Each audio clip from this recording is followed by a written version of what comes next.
नमस्कार ममता किचन को आपण मान को स्वागत। आज मु आलू बैगण बेसर राई करी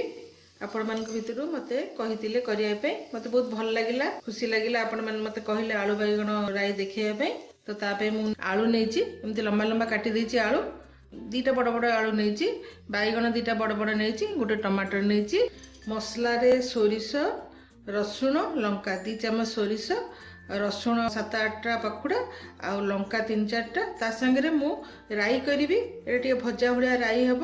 तेणु मु गोटे पियाज ता संगे बाटी देची पियाज बाटिले राई लगे भजाटा से गोटे पियाज ता संगे बाटी देची मिठाली अंश आसापी आ सोरिष बटार पानीटा नहीं अल्प टे फुटण नहीं 1/2 चम्मच आठी सोरिष तेल रे मु करी स्वाद अनुसार लुण नहीं चलते करवा मु गैस रे कड़े बसई देती आ सोरिष तेल देदेबा सोरिष तेल 2 चम्मच देदेवी गरम हवा देवी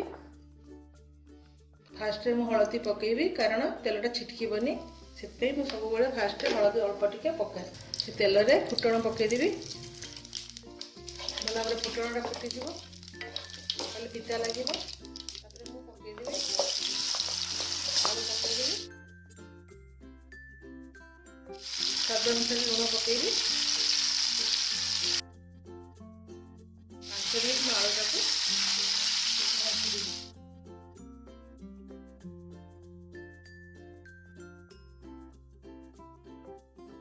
बैगण पकेवा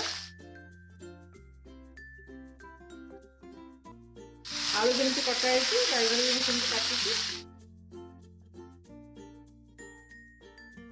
काटी मसला मुझे रखी मसलाटा चारिटे पकईदेवी ये गोटे पियाज बटा बाटी देती अल्प टे से गिनार अल्प टे मसला पानीटा सब आड़े मुझे पकईदेवी पाखापाखि गोटे कप हम पानी पकईदेवी जो टमाटर मुझे नहीं टमाटर भी ऊपर पकईदेवी और ढांकीदेवी 10 मिनट ढांकीदेवी राईटा हो आसिलानी टिके सिम करके हमें 5 मिनट ढांकीदे और टिके सीझीब पानी भी मरजिब देखा राइट बर्तमान मुझे हाई करदेवी आलूटा आम सीझी जाइए हाई रे ही न ढांकी 5 मिनट भाजी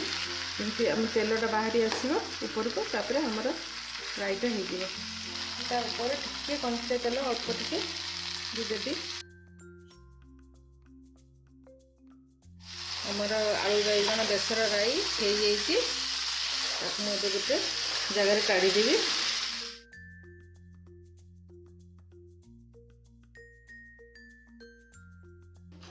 आमर आलू बैगण बेसर राई तैयारी हो जाइए आपन को निश्चय भल लगे आपन बनइबे खाइबे